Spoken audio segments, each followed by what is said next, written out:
Hi everyone, welcome to episode 4 of my podcast, Questions My Mom Asked Me About Rome. Tonight's question my mom asked me about Rome is, what is the difference between the Roman Senate of the Republic and the Senate under the time of the Caesars? The first question my mom asked me is, when was the Senate established? And by the way, what do you think of the Senate? If you think of it as a bunch of old dudes in togas debating what to do, or beating the crap out of each other, or insulting each other, then you're not far from the truth. This first question, that when was the Senate established, is based on legend.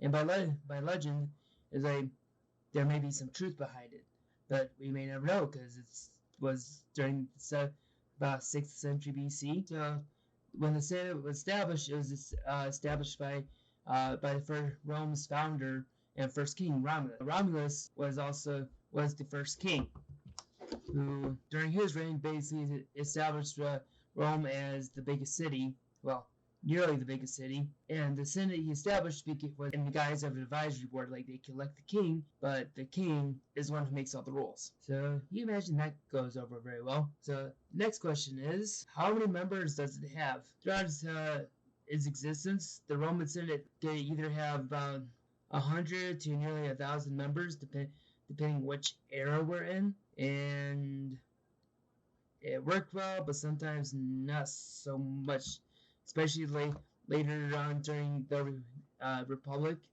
where a lot of the councils elected did not like each other and hated each other's guts, which led to the loss of 88,000 men. Moment of silence for the 80,000 men of an Roman army that got destroyed by Hannibal. And question number 3, is the number fixed or does it fluctuate? It fluctuates. Like, it's not depending, like during the Republican era or the Imperial era or the later Imperial era, it changes. So it can be confusing, and none of that, it made things impossible during the age of the Empire. Remember, question number 6, were members of the Senate elected or appointed? Depending on which position you're in, like the consuls, which are basically like the head of the Senate, or different offices like Pontifex Maximus or Aedile or Senator. Basically, the citizens of Rome were divided into 10 tribes, which basically voted. But sometimes the votes were rigged, and not necessarily in a good way, because some cheated. And question number 7, who elected or appointed them? That's a difficult question to answer, because it just depends. Because one of the things that the Romans did extremely well was having a web of clients, where basically the person that owes them something is basically their client for life, and some of the senators took advantage of it by having them mercilessly track down people, beat the crap out of them, or kill them, or do a whole other bunch of stuff, which is not really surprising because it's Rome and they're not very consistent on some things. Okay, moving on. Question number 8.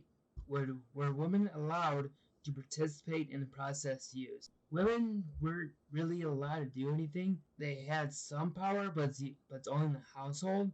They were able to run some things, but the father of the family, the pater familias, was the one who's more in charge of everything. And if you don't behave yourselves or anything, he can have you killed. But he was also in charge of marrying off his children, making sure they have dowries, or at least his girls have dowries, which are basically more money, honey. Question number 7. How powerful was the Senate during the Republic? And did it have the same power during the Caesars? Okay, I'm going to answer this, and stick with me because it's going to be a long one unless you have a book. After the Republic booted out the last king, a group of senators booted out the last king, they established the Republic, which basically the Senate was basically in charge, large and in charge. And so the king's power, the Imperium, was split between 2 councils. It worked well for basically 300 years of existence, 400. It worked well, but once Rome's territory started growing outside of Italy, everything began to break down. Where you have a well-run government for a small city-state, but once it started spreading, the government started becoming more and more corrupt as more money began, more money, literally more money began pouring into Rome itself.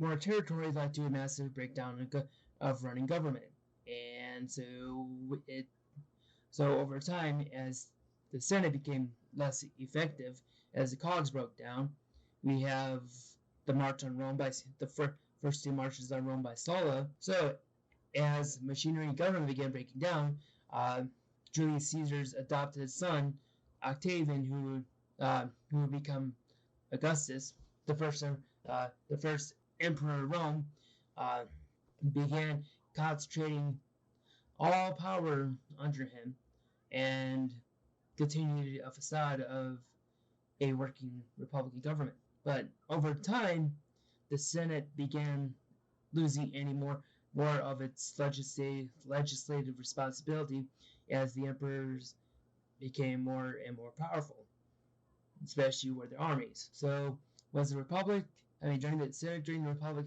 powerful? Yes. During the time of the Caesars? And not really. It gained some of its power back during the 3rd century. Okay, final question is, does modern day Rome and or Italy have the same setup? If any of my Italian friends are watching this, let me know if I'm saying this wrong and teach me some more information, because I want to make sure I'm not insulting or anything. But does Rome or Italy have the same setup? Not really. The Senate, well, basically, after the fall of the Roman Empire in the West, the Senate existed, but over time faded away. So, after Italy was united under King Victor Emmanuel II, it was basically kingdom again.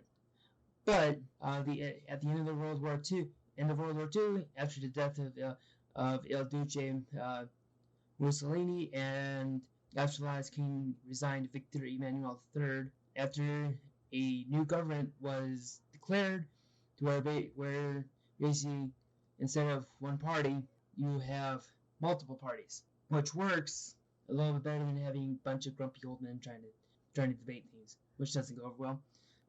And also, should have done this a little bit earlier. That's on me. And question number 8. If the common person had a house representatives, when was that established? I should have said that first thing, a little bit earlier, so that's on me. So back to the Republican era, they used to, there was a walkout, a protest by peasants who were the backbones of the Roman armies. They basically walked out of Rome because they were tired of all the stuff that the Senate was not helping them with. So the Senate appointed another dictator who met with them and discussed things.